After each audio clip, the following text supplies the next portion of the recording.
Right, we're back at basefan.com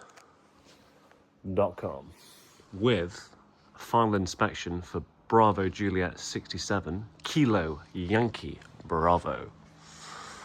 So this vehicle has been undersealed under our care, so I'm going to check out how good a job we've done on that front, but check out the rest of it whilst we're here. So just something I've noticed here, it looks like it's had an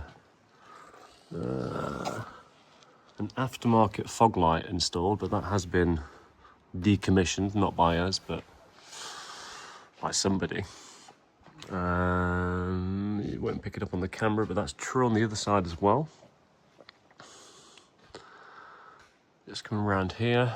All right, you won't see this on many standard 2.3 Fiat Ducatos, but this is where they fit the 110 volt alternator. So this used to be a work truck, so it had an additional alternator on, and that has been removed. All the cables and stuff have been tied up. So yeah, that's just what that is. But yeah, it's all looking nice and dry. Engine, gearbox, that kind of jazz.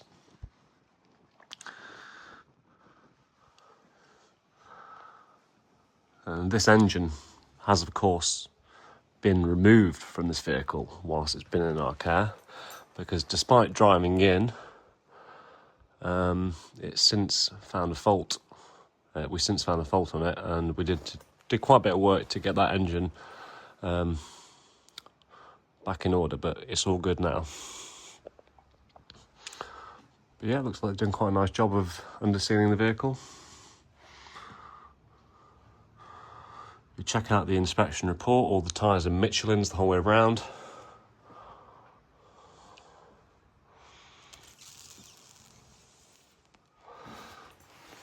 Really could do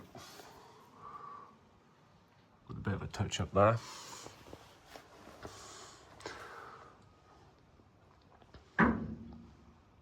I don't like it when this ramp creaks like that.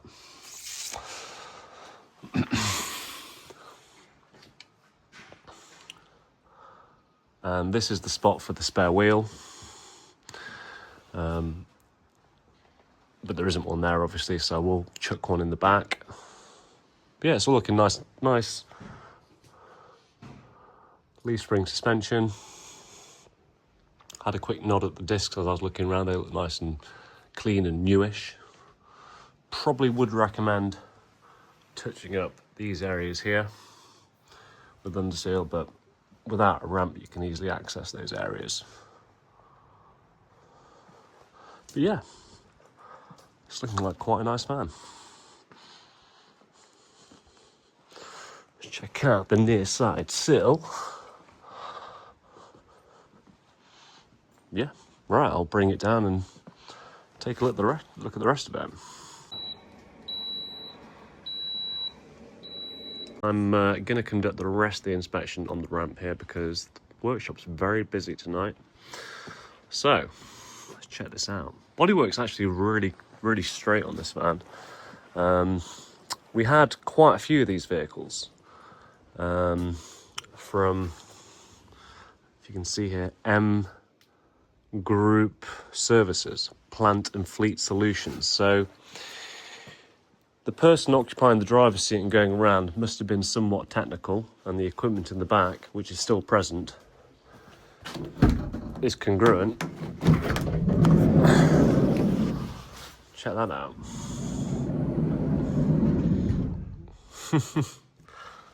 Right. I decided to try and squeeze it into the workshop. Seeing that fireplace in the back somewhat surprised me.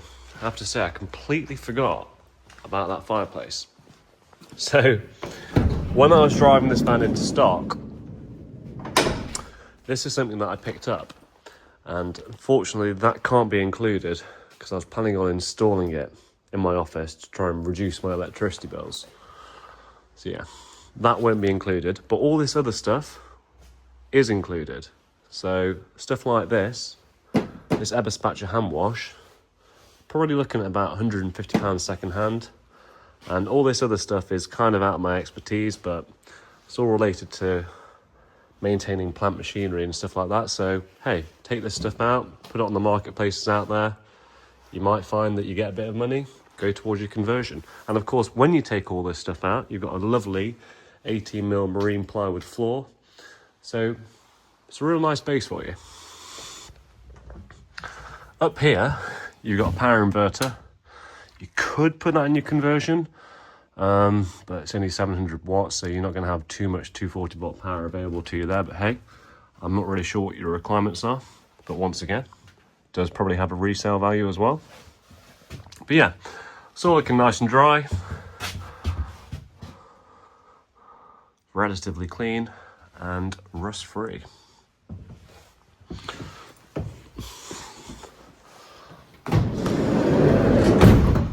Does have deadlocks on it, and unfortunately we don't have the keys. Might be worth contacting M Group Services. They might have them, but if not, you could just replace the locks.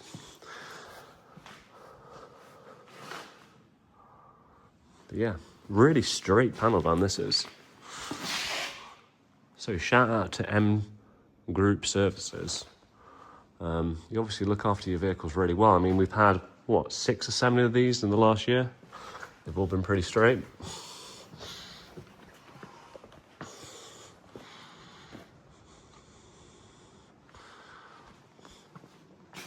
Yes, so whoever had this one as a part of the M Group services obviously liked a bit of bling, because they've added them on, they weren't on the other ones. And of course the fog lights, which I picked up on the inspection. So yeah, a couple of bits there. Cab's pretty nice and clean as well. I mean, seats are in mint condition. So is the double seat. I can't imagine anyone's ever probably sat in that double seat, to be fair, unless they were allowed to take these vehicles home and had the wife and kids and stuff like that. I did go and fill this up full of diesel the other day. As just another thank you really for your patience. This vehicle has taken a long time to prepare. I didn't anticipate that we'd have to do as much engine work on it as we have done, but at least you've got a really good solid base vehicle for your conversion now. Right, I was flicking through the inspection report that we did in October, and Ethan's got it down as taking 4 seconds to start it. So let's see if we're any better. 2.5 seconds, pretty good. Right, reverse camera. That's pretty neat, a factory reverse camera. Whilst I'm here actually, someone else that bought one of these vans called Joe asked me the other day if you can remove these. You can, but you will need to get it mapped out the system, because at the minute that's doing, instead of getting the speed signal from the ABS, it's taking it from the tacho. So if you take that out, you essentially won't have any miles being recorded, or you won't be able to determine what speed you're doing. So that's just worth noting. If it was me, I would just keep it in. There isn't much of a glare whilst you're driving, but you do have the option. You're probably looking at a couple £100 to get that mapped out somewhere. Right, I'll go ahead and turn her off. So I have test driven this vehicle. I think I did about 50 miles in it just to make sure the automatic transmission was really good. I like to do that, especially on these types of transmissions, and I have to say I can't fault it. It's been super smooth. One quick note actually, I did make a mistake in one of my previous videos when I was doing sort of a final inspection on a automatic Fiat Ducato, and I said that you have to keep it in neutral overnight, and that was complete and utter bollocks. Sorry for swearing. You can actually leave it in gear, and when you come to start it again, as long as your foot's depressed on the brake, it will go to neutral and it will start. So if you do park this vehicle on a hill, leave it in gear and it'll be fine, it will start. So that was my mistake. So yeah, I was just flicking through some of the notes. It's had a full engine service, cam belt, you know, we even changed the coolant and stuff like that. So we're looking like we're in pretty good shape. And Just on a side note, if you machine polished it, all this writing would disappear and it would look like a plain old van. You could, of course, do what Mr. Butler's doing, which is, I'm going to get a close look on this.